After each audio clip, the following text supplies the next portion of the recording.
Am I being body negative by talking about how short I am? I just want to say, yo, hey, clap for the short people. I want to say one thing on this mic ever that is like not celebratory of like all people and myself included, so there you go. Okay, so this poem was so fucking long, y'all. I keep saying this to people, but it was so long because so many things happened in my life that were just insane, ridiculous when I was going to look for people to help me be happy. At one point, and this isn't in the poem, and I don't know how it didn't make it into the poem, but like I went to see this, I don't know if she was like a naturopath, shaman, I don't know why. I always feel inclined to tell you she was a white shaman. I don't know why I feel like I need to say that. But I want to preface it by saying she was white. So anyway, I'm in her backyard, and I'm naked, and I'm thinking, oh my God, I'm fucking naked, first of all. I don't even get naked in a room by myself. And she's throwing herbs at me with her assistant, and they're chanting at me and throwing herbs, dancing around me, and it's supposed to heal me. And I'm thinking, God, and the whole time all I'm thinking is, please, please, I never want anybody in the world to know that I don't want anybody to know I'm doing this. And then her assistant, in the middle of it, this happened, goes, I really like your poems. And I'm like,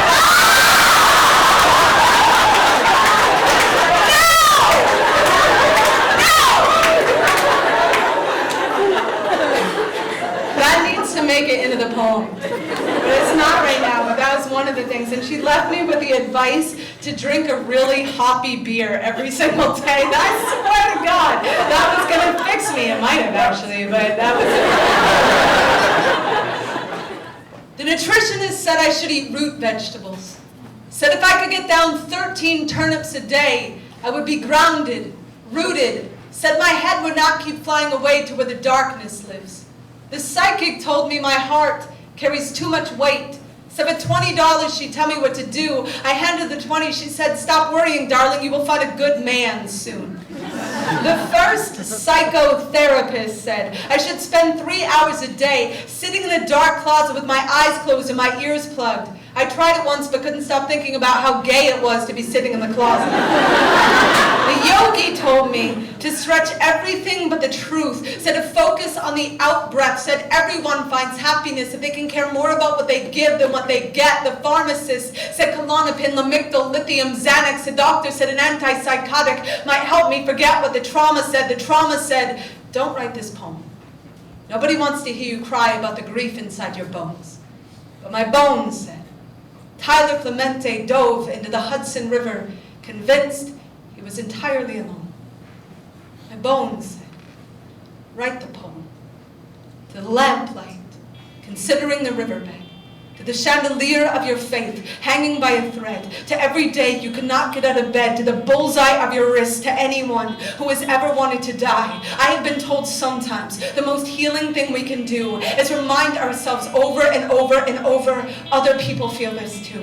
The tomorrow that has come and gone, and it has not gotten better. When you are half finished writing that letter to your mother that says, I swear to God I tried, but when I thought I'd hit bottom, it started hitting back. There is no bruise like the bruise loneliness kicks into the spine. So let me tell you, I know there were days it looks like the whole world is dancing in the streets where you break down like the doors of their looted buildings. You are not alone, and wondering who will be convicted of the crime of insisting you keep loading your grief into the chamber of your shame. You are not weak just because your heart feels so heavy. I have never met a heavy heart that wasn't a phone booth with a red cape inside. Some people will never understand the kind of superpower it takes for some people to just walk outside. Some days I know my smile looks like a gutter on a falling house, but my hands are always holding tight to the ripcord of believing a life can be rich like the soil, can make food of decay, turn wound into highway, pick me up in a truck with that bumper sticker that says it is no measure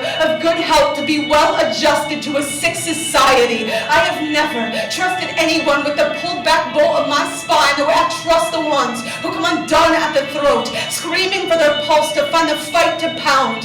4 nights chance before Tyler Clemente jumped from the George Washington Bridge. I was sitting in a hotel room in my own town, calculating exactly what I had to swallow to keep a bottle of sleeping pills down. What I know about living is the pain is never just ours. Every time I hurt, I know the wound is an echo, so I keep listening for the moment when the grief becomes a window, when I can see what I couldn't see before through the glass of my most battered dream. I watched a dandelion lose its mind in the wind, and when it did, it scattered 1,000 seeds. So the next time I tell you how easily I come out of my skin, don't try to put me back in. Just say, here we are, together at the window, aching for it to all get better, but knowing there is a chance. Our hearts may have only just skinned their knees, knowing there is a chance the worst day might still be coming. Let me say right now, for the record, I am still gonna be here, asking this world to dance, even if it keeps stepping on my holy feet. You stay here with me, okay? You stay here with me, raising your bite against the bitter dark, your bright longing, your brilliant fists of loss. Friend, the only thing